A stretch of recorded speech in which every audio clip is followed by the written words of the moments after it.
Kristen was pregnant at the time. We were living in Ontario. I had $30 to my name to buy groceries. He had just lost his job that he thought was pretty secure. He decided that once the baby was born, he was gonna move out to Alberta, try to find work, and I stayed with my parents until he had the money to send for us. I left my son at 3 weeks to the day, and I didn't see him in person and get to hold him until he was 3 months old. It was quite literally the hardest thing I had done in my life. So it was a lot of like, how are we gonna make this work? Dominic was a toddler at that point, and we were having, people overdose in the house next to us. And then it just became a neighborhood we couldn't stay in.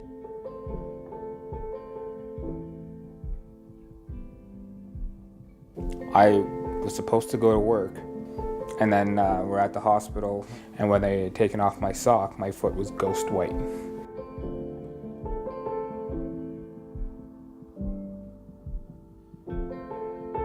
I wasn't even ready to go back to work, but because I knew it would provide more than disability would, I went back anyways. We couldn't see how we could possibly pay what we were paying in rent and save for a down payment at the same time.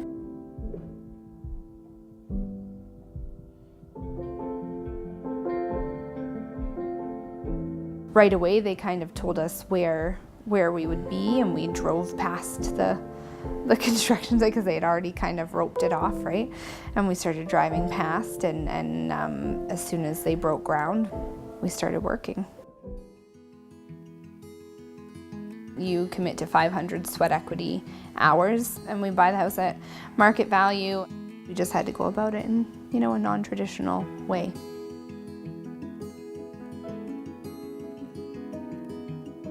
So to actually be somewhere on our own, just our family, while also being able to afford it.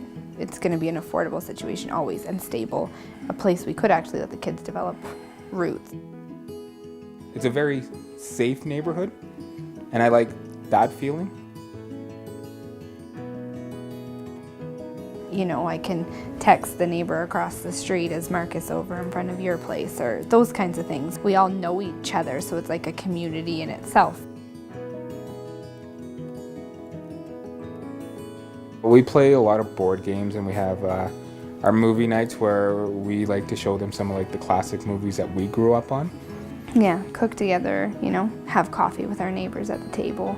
We basically do it all together, everything. There's something about just having that home base that you always know is there, makes it easier to plan the rest of your life. It turns dreams into reality. Yeah. It really does. Because like we said, we had always wished that we could buy a house. We always dreamed of it. We'd always talk about it. But it was never really in the cards until Habitat came along.